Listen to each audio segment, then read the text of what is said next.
आपकी ज़िंदगी में कभी ना कभी ऐसा तो हुआ ही होगा कि आपने कितनी कोशिश कर ली हो पर आपको अपने मन चाहे परिणाम ना मिले हों। और तो और आपका दिल भी टूटा हो और जाने अनजाने में आपने कुछ ऐसी गलती की हो जिससे आपके अपने भी रूठ गए हों।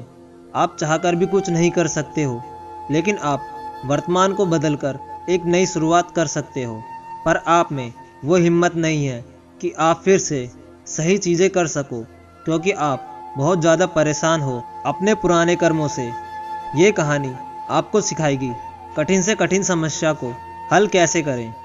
यह कहानी एक दिव्यांग राजा की है जिसके राज्य में कोई भी परेशानी या समस्या नहीं थी।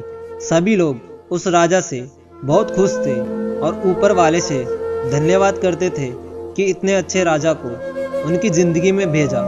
वह राजा दिव्यांग था, उसकी एक आंख नहीं थी और एक पैर नहीं था, लेकिन फिर भी राजा को इस बात का कोई मलाल नहीं था।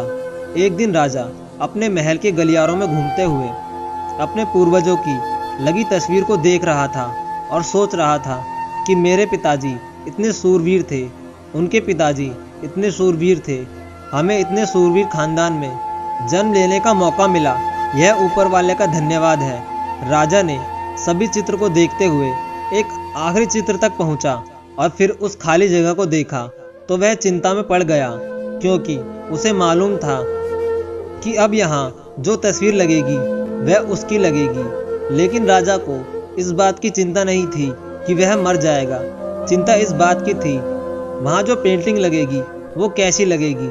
राजा की एक आंख और एक पैर न होने की वजह से वह चिंता में पड़ गया और सोचने लगा कि इस गलियारे में इतनी शानदार पेंटिंग लगी है, लेकिन मेरी एक आंख और एक पैर न होने की वजह से मेरी ही तस्वीर सबसे खराब लगेगी और सबसे भद्दी दिखेगी। राजा ने सोचा कि मेरे मरने के बाद पता नहीं कैसी पेंटिंग बनेगी, और क्यों ना मैं अपने जीते जी ही एक शानदार पेंटिंग बनवाऊं, ताकि मुझे ये सुकून मिल जाए कि मेरी यहाँ अच्छी पेंटिंग लगेगी। अब उस राजा ने ऐलान करवा दिया और सभी पेंटर्स को बुलवाया और कहा कि जो भी पेंटर राजा की शानदार पेंटिंग बनाएगा उसे शानदार इनाम मिलेगा। अब सभी पेंटर राज्य में आए और उन पेंटर को पता था कि अगर शानदार पेंटिंग बनेगी तो शानदार इनाम तो मिलेगा, लेकिन जिस राजा की एक आंख नहीं है, एक पैर नहीं है, उसकी शानदार पेंटिंग कैसे बनेगी।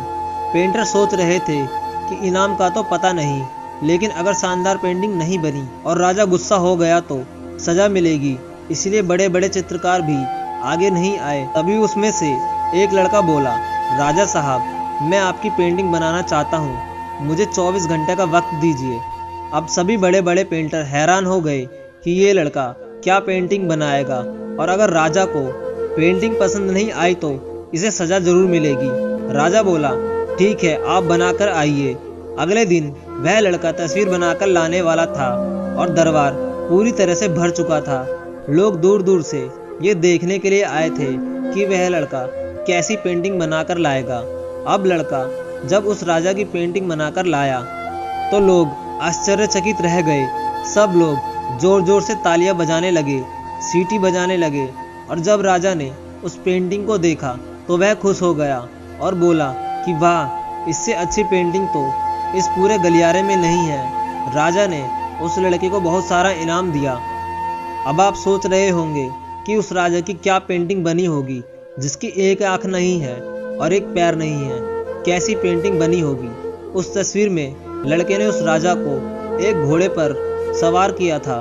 एक साइड से उस राजा का एक पैर दिख रहा था और राजा तीरंदाजी करते हुए निशाना लगा रहा था, और निशाना लगाते वक्त एक आंख बंद हो जाती है और उस लड़के ने उस राजा की वही आंख बंद की जो राजा के पास नहीं थी। इस तरह से उस लड़के ने राजा को निशाना लगाते हुए घोड़े के ऊपर सवार दिखाया, जिससे एक आंख बंद और एक पैर दिखाया, और इतनी शानदार पेंटिंग बनाई कि वह अब तक की सबसे सर्वश्रेष्ठ पेंटिंग थी।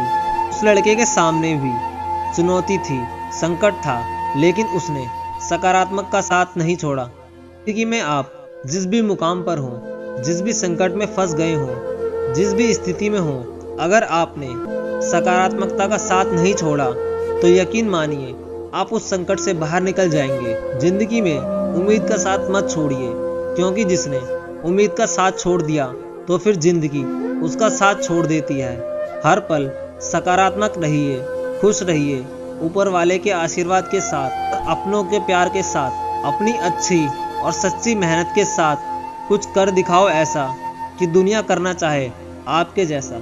वीडियो को लाइक, शेयर और कमेंट जरूर करके बताएं आपको कहानी कैसी लगी।